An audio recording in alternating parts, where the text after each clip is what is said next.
Okay guys, एक बार फिर हम आपके सामने उपस्थित हैं आपके वर्क पावर एनर्जी के अगले सेशन को लेकर के। पिछले सेशंस में हमने इस चैप्टर में पढ़ा था वर्क के बारे में, उसके बाद हमने पढ़ा एनर्जी के बारे में, और एनर्जी में हम पिछले वीडियो में पढ़ रहे थे काइनेटिक एनर्जी के बारे में। तो काइनेटिक एनर्जी का हम फार्मूला डिड्यूस किए थे कि काइनेटिक एनर्जी अगर हमें मैथमेटिकली पता करना है तो हम कैसे करेंगे। ठीक है, यहाँ तक हमने पता कर लिया था। अब आज हमें एक सेशन टेकअप करना है कि काइनेटिक एनर्जी और मोमेंटम के बीच में एक रिलेशन इस्टेब्लिश करना है, तो उसको आज हम टेकअप करते हैं। Are you guys ready? Okay, let's start. तो पहले हम क्या करेंगे, हमें किस किस के बीच में रिलेशन पैदा करना है, पता करना है।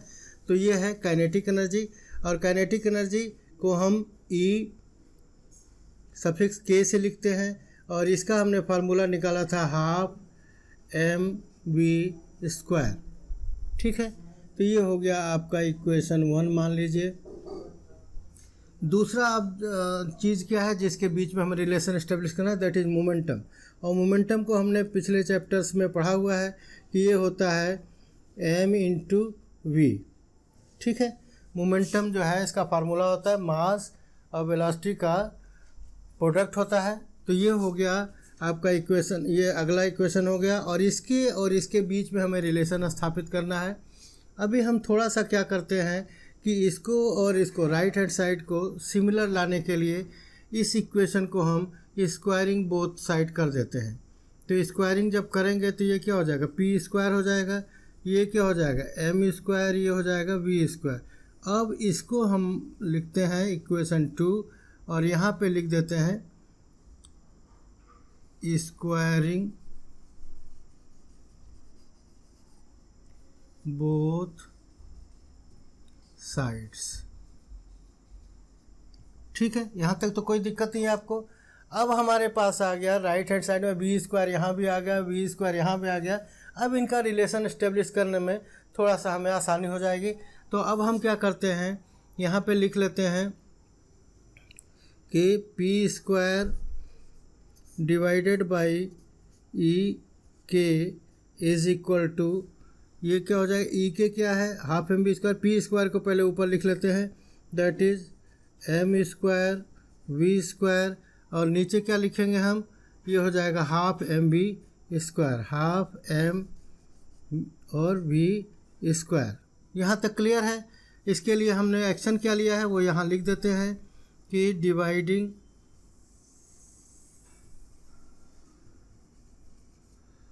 Equation 2 by 1। ठीक है, तो इक्वेशन 2 को 1 से हम डिवाइड करेंगे तो ये फॉर्मेट में आ जाएगा। अब हमें क्या करना है कि यहाँ से पहली बात तो ये है कि ये आपका v² और ये v² कैंसिल आउट हो गया। यहाँ m का पावर कितना है 1 है, यहाँ पे m का पावर 2 है, तो ये कैंसिल हो जाएगा। ये इसको हम क्या लिख सकेंगे, दैट वी कैन राइट, ये जो है ऊपर चला जाएगा तो ये 2 हो जाएगा ऊपर को, और यहाँ पे क्या हो जाएगा m² 2 - 1। Are you with me? क्योंकि जब हम नीचे से ऊपर ले आते हैं तो नीचे वाला पावर माइनस में हो जाता है और ऐड हो जाता है। तो ये क्या हो जाएगा, that will be equal to 2m। ठीक है, लेफ्ट साइड में क्या है, यहाँ पे दैट इम्प्लाइज करके लिखते रहते हैं p² is equal to EK। ठीक है, ये हो गया हमारे पास। अब हम क्या करते हैं, इसको क्रॉस मल्टीप्लाई कर देते हैं। तो यहाँ पे बाई 1 लिख सकते हैं, लिखने की ज़रूरत नहीं है, आप बहुत समझदार वैसे ही हैं। तो हम क्या करेंगे कि इसके डिनोमिनेटर को इसके न्यूमरेटर से मल्टीप्लाई कर देंगे। तो यहाँ क्या हो जाएगा 2m EK equal to p²। ठीक है, अब हम क्या करेंगे अगले स्टेप में कि हम p² को इधर लाएंगे और ये सारी चीज़ को उधर ले जाएंगे। p² will be equal to 2m EK। ठीक है, और दैट इम्प्लाइज करके अब p अगर हमें पता करना है, क्योंकि हमें रिलेशन किसके बीच में करना है, पी के बीच में, मोमेंटम के बीच में और काइनेटिक एनर्जी के बीच में रिलेशन पैदा करना है। तो पी बराबर क्या हो जाएगा, तो ये स्क्वायर जब हम हटाएंगे तो यहाँ पे अंडर रूट आ जाएगा सारा कुछ, और ये हो जाएगा ट्वाइस एम ई इंटू की। ठीक है, तो ये हो गया हमारा रिलेशन मोमेंटम और काइनेटिक एनर्जी के बीच में। ठीक है, तो यही हमें बताना था कि relation between kinetic energy and momentum क्या होगा। तो ये हो जाएगा आपका, ये फार्मूला निकल के आ गया।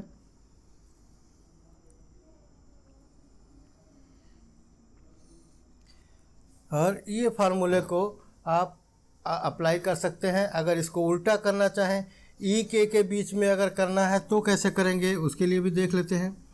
यहाँ पे हम यहाँ आ जाते हैं फिर से, और यहाँ पे पी स्क्वायर बराबर क्या करेंगे, पी स्क्वायर बराबर क्या हो गया, सॉरी पी स्क्वायर नहीं, पी स्क्वायर तो हम पता कर चुके हैं।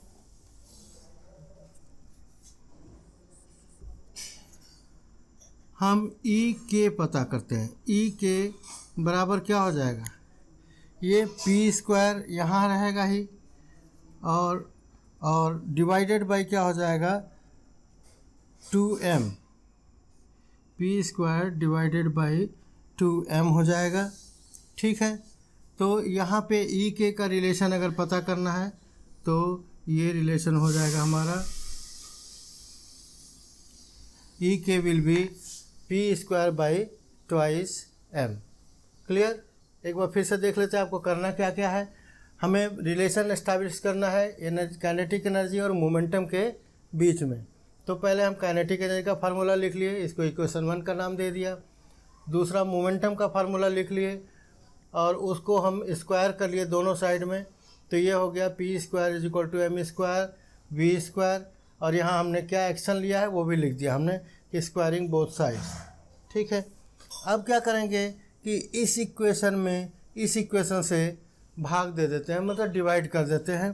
तो पी स्क्वायर ऊपर चला जाएगा, ई के नीचे आ जाएगा, और इधर क्या होगा, पी स्क्वायर के correspondingly M square V square हो जाएगा, और नीचे हो जाएगा हाफ एम वी स्क्वायर। ठीक है, तो यहाँ m का पावर 1 मान सकते हैं, और उसका अगले स्टेप में क्या कर लेंगे, ये हाफ जो है ऊपर चला जाएगा तो 2 हो जाएगा, और यहाँ क्या हो जाएगा m टू द पावर 2 पहले से था और 1 नीचे से चला गया तो -1 हो गया, तो ये हो गया 2m। ठीक है, और इसको जब क्रॉस मल्टीप्लाई करेंगे तो 2m into E K is equal to P square, और इसको जब स्क्वायर रूट लेंगे तो p की वैल्यू क्या हो जाएगी, अंडर रूट 2m मल्टीप्लाइड ई के। और ई के टर्म में अगर लिखना है तो ये हो जाएगा P square by twice M. अगला एक और हमें रिलेशन इस्टेब्लिश करना है, उसको थ्योरम का नाम दिया गया है, that is work kinetic energy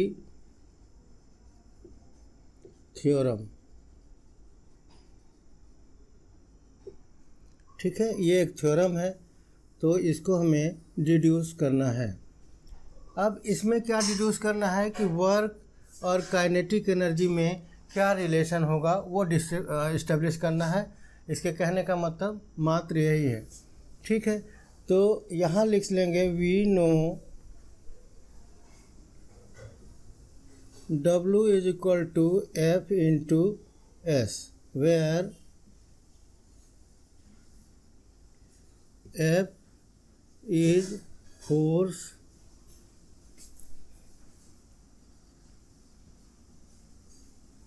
applied and S is the displacement।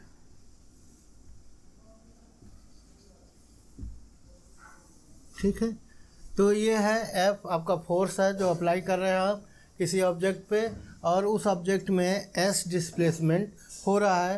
तो वर्क का हम फार्मूला डिड्यूस कर चुके हैं ऑलरेडी कि ये दोनों के प्रोडक्ट के बराबर होता है। ठीक है, ओके, हम क्या करेंगे कि अब F और S को इसके न्यूटन्स के सेकंड लॉ के हिसाब से S की वैल्यू पता कर लेंगे, और न्यूटन्स के मोमेंटम के फार्मूले से हम एफ की वैल्यू पता कर लेंगे। तो पहले हम वो कर लेते हैं। We also know V square minus you square is equal to 2as। ये आपको पता है, Newton second law of motion है। अब यहाँ पे हम a की वैल्यू अगर हमें पता करना है तो वो कितना हो जाएगा, we square minus you square divided by 2s। यहाँ तक आपको क्लियर है? ओके। और and F is equal to m into ए।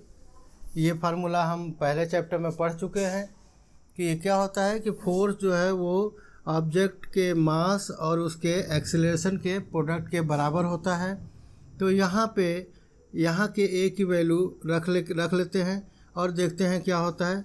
तो इसको हम लिख सकते हैं यहाँ पे कि m की जगह पे तो m ही रहेगा और a की जगह पे ये वाली वैल्यू रख लेते हैं, V square minus you square divided by 2s। यहाँ तक क्लियर है आपको? ओके। तो अब हमारे पास क्या हो गया, f की वैल्यू पता चल गई और s ऑलरेडी हमें पता है कि डिस्प्लेसमेंट है। तो अब हम वर्क डन पता कर सकते हैं क्या? तो हम पता कर लेते हैं। Hence w will be equal to f into S and that equals to, f की जगह पे ये सारी चीज़ लिख लेंगे, m bracket V square minus you square divided by 2s और s की जगह पे s रहेगा ही। और हमें पता है कि यहाँ वाला s ये भी डिस्प्लेसमेंट है, यहाँ वाला s भी डिस्प्लेसमेंट है। तो ये दोनों क्या हो जाएंगे, कैंसिल आउट हो जाएंगे। ओके। अब यहाँ पे क्या बच गया, तो यहाँ पे बच गया हाफ बाहर ले लेंगे, m बाहर ले लेंगे, यहाँ पे क्या हो जाएगा we square minus again half यहाँ पे आएगा, जब इसके साथ करेंगे मल्टीप्लाई तो m u स्क्वायर। ठीक है, यहाँ तक क्लियर हो गया आपको? नहीं तो चाहें तो और क्लियर नहीं हो रहा तो यहाँ एक स्टेप और लिख लें, यहाँ पे हाफ m बाहर ले लेंगे, यहाँ क्या हो जाएगा we square minus you square. अब हाफ m को एक बार वी स्क्वायर में मल्टीप्लाई कर देंगे, एक बार यू स्क्वायर मल्टीप्लाई कर देंगे तो स्टेप पता चल जाएगा, राइट। तो अब हमें क्या, ये चीज़ क्या है, हमें ये है हमारा काइनेटिक एनर्जी और किस स्टेज का, फाइनल। क्यों फाइनल है? क्योंकि ये वी स्क्वायर जो है फाइनल स्पीड है, यहाँ पे यू स्क्वायर क्या है, ये इनिशियल स्पीड है। तो ये इसको हम क्या लिख सकते हैं, ये कर लेंगे काइनेटिक एनर्जी, सॉरी ये हम उल्टा लिख रहे हैं।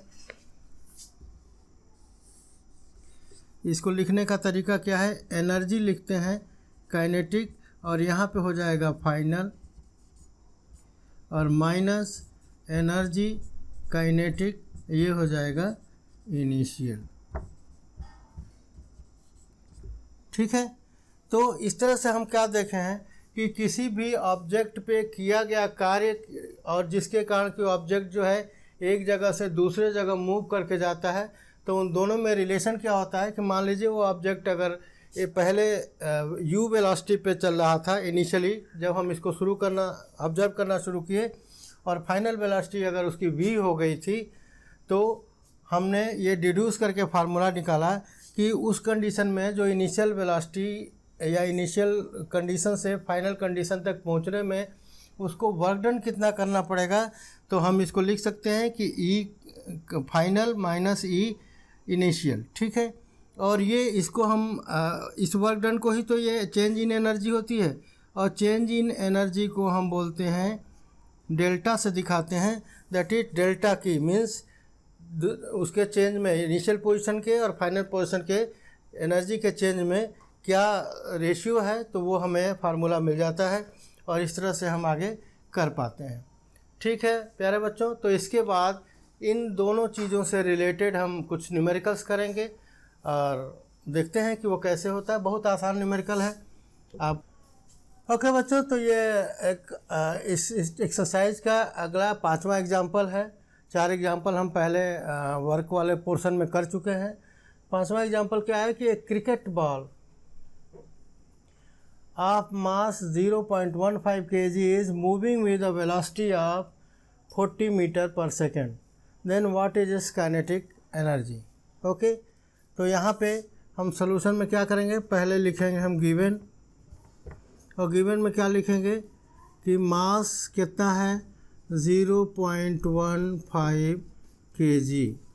ठीक है, एक चीज़ ज़रूर ध्यान रखना कि जब ये मास अगर किसी और यूनिट में दिया होगा तो उसको कन्वर्ट करना होगा हमें केजी में, और ये वेलोसिटी अगर किसी और यूनिट में दिया होगा तो उसको मीटर पर सेकंड में हमें कन्वर्ट करना पड़ेगा। लेकिन यहाँ पे हमारे लिए दोनों चीज़ें जिस यूनिट में चाहिए उसी यूनिट में दिया हुआ है, तो कोई दिक्कत नहीं है।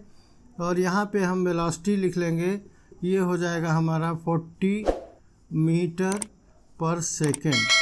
ठीक है जी, तो इतना ये दो चीज़ दिया हुआ है। और हमें पता क्या करना है, to find out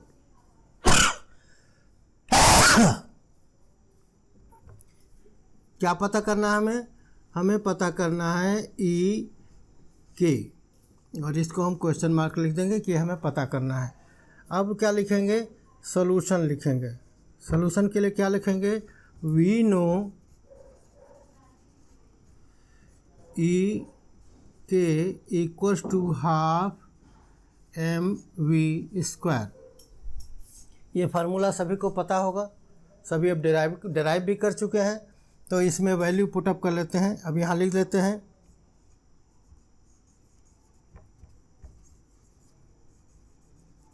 putting the relevant values.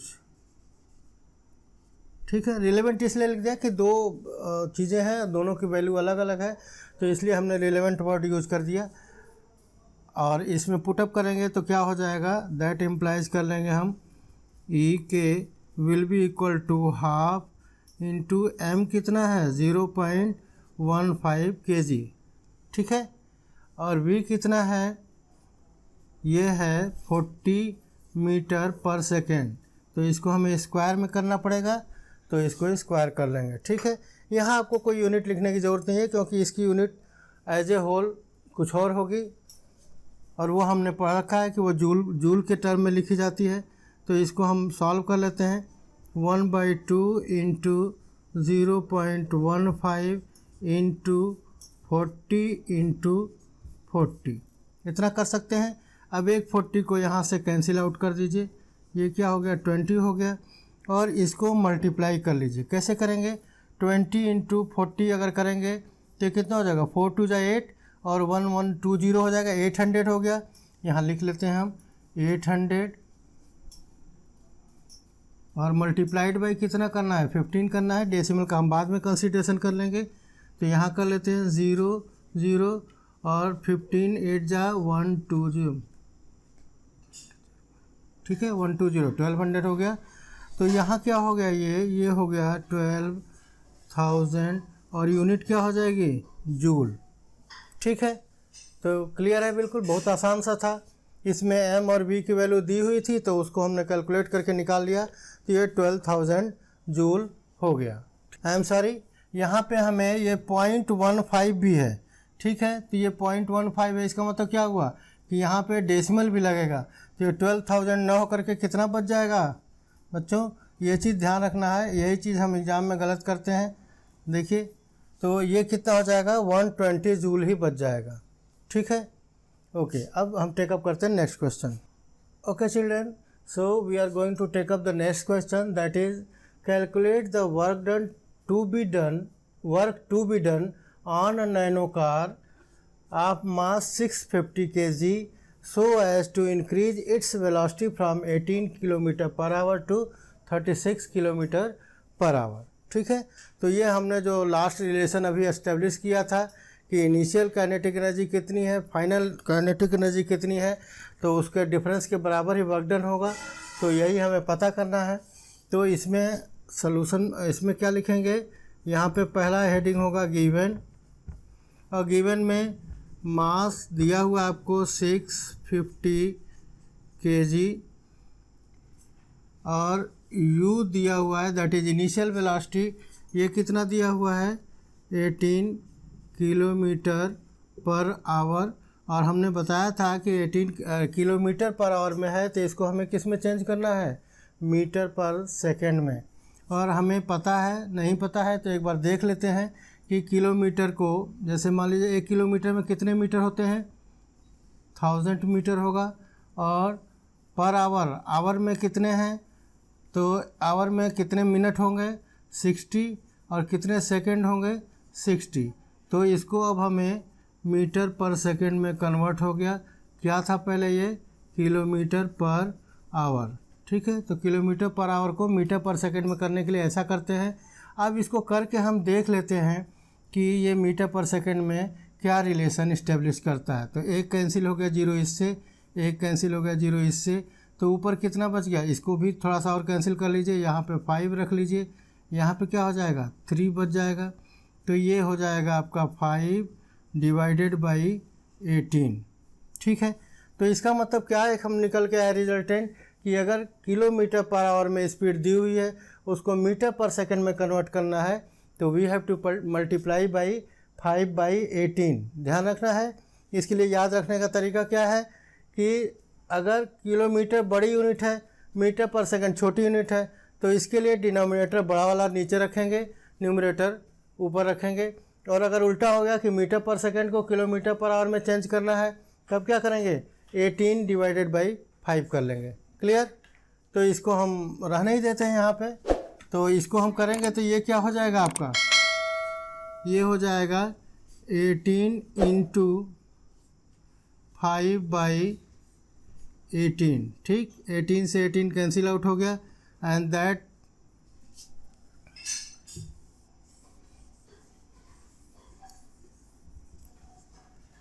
That equals to कितना हो गया 5 मीटर पर सेकेंड आपका इनिशियल वेलोसिटी हो गया। एंड देन फाइनल वेलोसिटी कितना हो जाएगा, ये है 36 किलोमीटर पर आवर। तो ये बराबर कितना हो जाएगा 36 मल्टीप्लाइड बाई 5/18 और 18 से इसको कैंसिल आउट करेंगे तो ये 2 टाइम्स जाएगा और ये हो जाएगा 5 2 जा 10, ये कितना हो जाएगा मीटर पर सेकेंड, ठीक है। तो इनिशियल वेलोसिटी पता चल गई, फाइनल वेलोसिटी भी पता चल गई और इसका मास भी पता चल गया। तो अब हमें क्या करना है, calculate the work to be done. तो वर्क टू बी डन के लिए हमने क्या किया था कि अब इसको हम सॉल्यूशन करते हैं। सॉरी, सॉल्यूशन से पहले हमें ये लिखना है क्या पता करना है।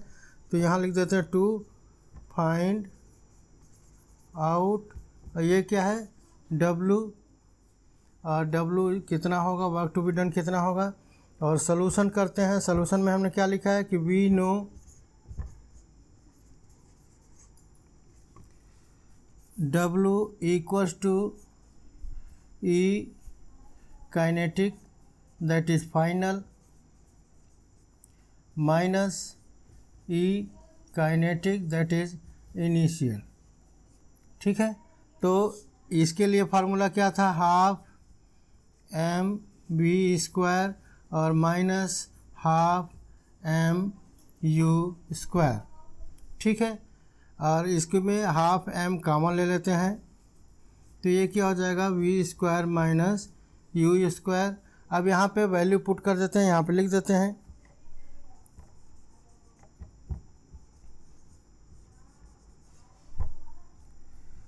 Putting the relevant values. तो ये क्या हो जाएगा, that implies W will be equal to half into m कितना है 650 और ब्रैकेट में v² कितना होगा, तो v² 10 है, 10 का स्क्वायर कितना हो जाएगा 100 हो जाएगा, माइनस 5 का स्क्वायर कितना हो जाएगा 25। क्लियर, यहाँ तक क्लियर है आपको कि v कितना है हमारा 10 है तो 10 का स्क्वायर 100 कर लिया हमने, और u कितना है 5 है तो 5 का स्क्वायर 25 हो गया। That implies half into 650 into कितना हो जाएगा यहाँ पे 75, ठीक है 75 हो गया। अब इसको आप कैलकुलेट कर सकते हैं, नहीं तो इसको और इसको भी कैंसिल आउट कर लीजिए। तो यहाँ क्या हो जाएगा 325 और इसको मल्टीप्लाई कर लीजिए यहाँ पे।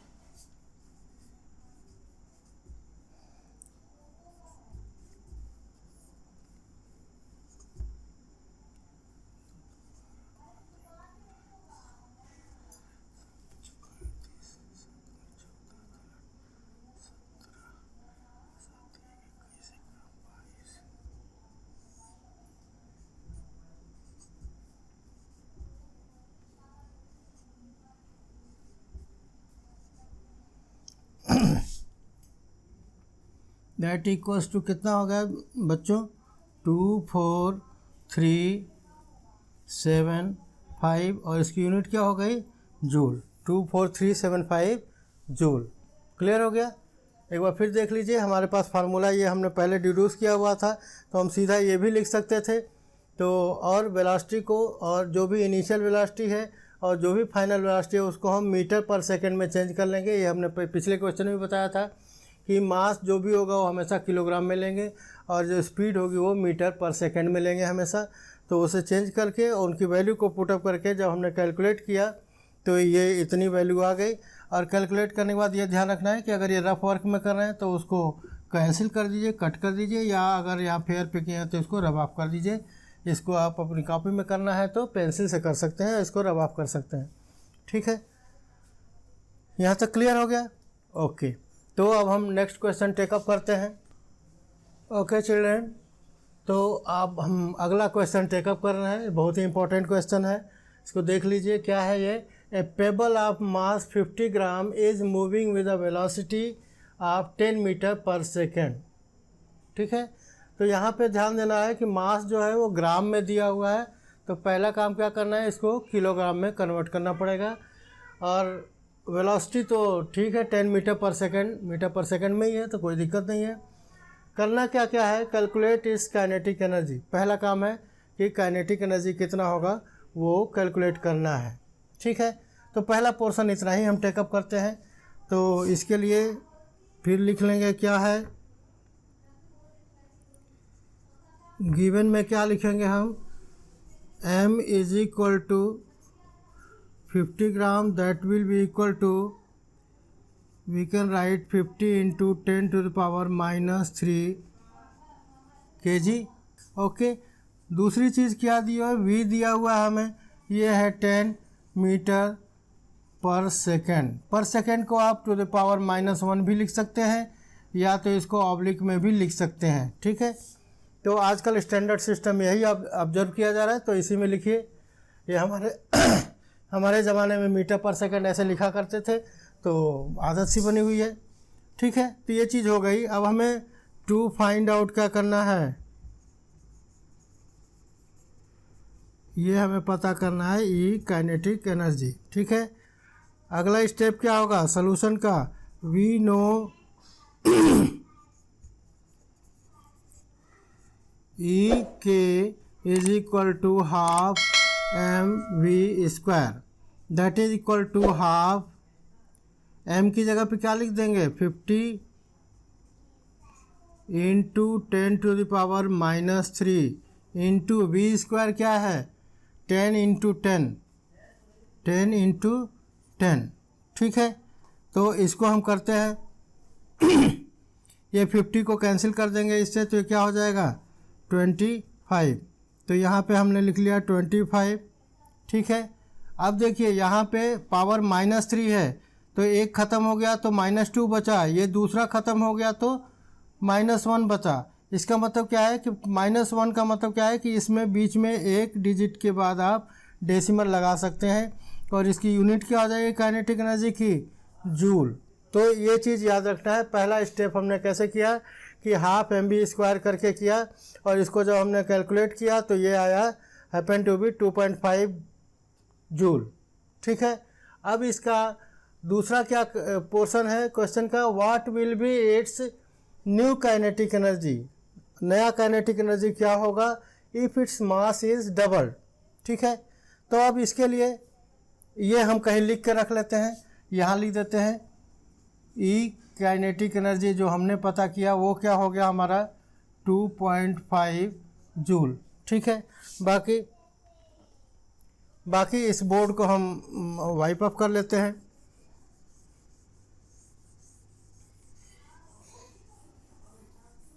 ये गिवन चीज़ें हम यहीं रहने देते हैं क्योंकि इसको हमको फिर ज़रूरत पड़ेगी, तो इसको यहीं पर रहने देंगे, ठीक है। अब अगला क्या हम बोले कि इस मास इज डबल, तो हम ले लेते हैं सॉल्यूशन में हम ब्रैकेट में ए लिखते हैं, पहला कंडीशन क्या है, और इसमें एनर्जी काइनेटिक को हम डैश कर देते हैं, ठीक है। तो ये कितना हो जाएगा, ये हमें कैसे पता चलेगा, तो ये हो जाएगा हाफ एम और वी स्क्वायर, ठीक है। अब v की जगह पे v डैश हम कर सकते हैं, ठीक है। हमें क्या करना है, its mass is double, sorry, तो हमें मास को m डैश कर लेंगे, नया मास है। और पुराना वाला काइनेटिक एनर्जी कितना था, ई के कितना था हमारा हाफ एम वी स्क्वायर, ठीक है। तो इन दोनों में रेशियो निकाल लेते हैं हम। तो ये कैसे करेंगे, E dash K divided by E K will be equal to half M dash V square divided by half M V square. यहाँ तक समझ में आ रहा है कि ये ओरिजिनल हमारा जो काइनेटिक एनर्जी हमने पता किया था, और ये जो है हमारा अभी नया काइनेटिक एनर्जी है, जो न्यू काइनेटिक एनर्जी की बात कर रहे हैं वो है। तो यहाँ पे हम क्या देख रहे हैं, अब यहाँ पे बाकी चीज़ें तो सेम है, ठीक है। तो इसको हम इसको दैट इम्प्लाइज करके इसको क्रॉस मल्टीप्लाई कर लेते हैं। तो ई डैश के को और ई के को उधर ले जाएंगे, तो ई के मल्टीप्लाइड, अब ये हाफ देखिए यहाँ से हाफ कैंसिल हो गया, वी स्क्वायर भी कैंसिल हो गया, बच क्या गया M dash divided by M, ठीक है। अब m हमारा जो है m डैश कितना है, मास को डबल कर दिया है, तो यहाँ पे हम 2m लिख सकते हैं। तो इसको हम लिख लेते हैं that equals to E K multiplied by twice m divided by m, और m से m कैंसिल हो गया, तो क्या बच गया, दैट इम्प्लाइज ट्वाइस ऑफ ई के, और ई के कितना है हमारा, ट्वाइस ई के कितना है, यहाँ पे लिखा हमने 2.5 जूल, तो रिजल्टेंट क्या हो गया 5 जूल, ठीक है। तो हमने देखा कि अगर इसका मास हमने डबल कर दिया तो इसकी काइनेटिक एनर्जी भी डबल हो गई है, ठीक है। दूसरा केस बी वाला लेते हैं। बी में इन्होंने क्या किया है, ई डैश के बराबर क्या लिखेंगे हम, हाफ एम में कोई चेंज नहीं किया इन्होंने, वेलोसिटी को डबल किया है, तो अब यहाँ पे क्या कर देंगे, वी डैश कर देंगे और इसका होल स्क्वायर कर देंगे, ठीक है। और ओरिजिनल काइनेटिक एनर्जी हमारा उतना ही रहेगा, हाफ एम और वी स्क्वायर, ठीक है। अब यहाँ पे हम क्या कर सकते हैं, वी डैश को हम ट्वाइस वी कर सकते हैं, तो इसी को इसके आगे ही लिख लेते हैं हम, that is half into M into twice V का होल स्क्वायर, ठीक है। ओके, अब इन दोनों को इसको थोड़ा सा और एक बार सॉल्व कर लेते हैं। ये कितना हो जाएगा, ये 4b हो जाएगा, तो ये हो जाएगा 4 और M V square divided by 2, तो 2 से 2 कैंसिल कर देंगे, 4 कैंसिल कर देंगे, यहाँ 2 बच जाएगा। अब इनको हम रेशियो निकालते हैं, तो ये हो जाएगा ई डैश के इज इक्वल टू कितना आया था ये 2mv स्क्वायर, और ई ओरिजिनल कितना है, इनका रेशियो निकाल रहे हैं, तो इज इक्वल टू यहाँ लिख देंगे, यहाँ पे क्या हो जाएगा, ये हुआ हाफ एम वी स्क्वायर, ठीक है। अगेन क्रॉस मल्टीप्लाई करने वाली बात वैसे जैसे इधर किया था, तो ई डैश के हमें पता करना है, ये बराबर क्या हो जाएगा, E K multiplied by twice M V square. Sorry, यहाँ पे एक चीज़ और ध्यान देंगे कि यहाँ पे एम वी स्क्वायर यहाँ भी है, एम वी स्क्वायर यहाँ भी है, तो ये कैंसिल हो जाएगा। और यहाँ पे 2 जो है 1/2 है, तो ये ऊपर जाएगा तो मल्टीप्लाइड 2 हो जाएगा, तो इंटू 2 कर लेंगे and that will be equal to 4e के। और ई के कितना है आपका, ई के 2.5 है, तो यहाँ पे 4 multiplied 2.5 and that will be equal joule. Okay बच्चों, तो हम इसका थर्ड पार्ट करते हैं। और थर्ड पार्ट में क्या बोला गया कि मास एंड वेलोसिटी दोनों को ही डबल कर दिया गया है। तो फिर वही करेंगे, ई डैश के बराबर क्या हो जाएगा, half into M dash V dash का होल स्क्वायर। ठीक है, और ई के बराबर क्या हो जाएगा, ये तो पता ही है, हाफ एम वी स्क्वायर। ठीक है, अब इसको थोड़ा सा हम कैलकुलेट करते हैं। ये हाफ तो रहेगा ही, एम डैश क्या है, ट्वाइस एम के बराबर है, तो यहाँ मल्टीप्लाइड बाई ट्वाइस एम कर देते हैं। यहाँ वी डैश क्या है, ट्वाइस वी के बराबर है, तो यहाँ पे भी मल्टीप्लाइड ट्वाइस वी का होल स्क्वायर कर देते हैं। ठीक है, इसको थोड़ा सा और कैलकुलेट कर लेते हैं। तो यहाँ पे एक 2 इससे कैंसिल हो गया, और यहाँ पे 2 का स्क्वायर कर देंगे तो कितना हो जाएगा, 4 हो जाएगा। तो यहाँ हो जाएगा 4 और m और ये v स्क्वायर। ठीक है, तो ई डैश के कितना के बराबर हो गया, 4 mv स्क्वायर के, और ई के कितना है, हाफ mv स्क्वायर के। तो इन दोनों का रेशियो निकाल लेते हैं, E dash K divided by E K is equal to 4 mv square divided by half mv square. ठीक है, ओके बच्चों, यहाँ तक क्लियर हो गया।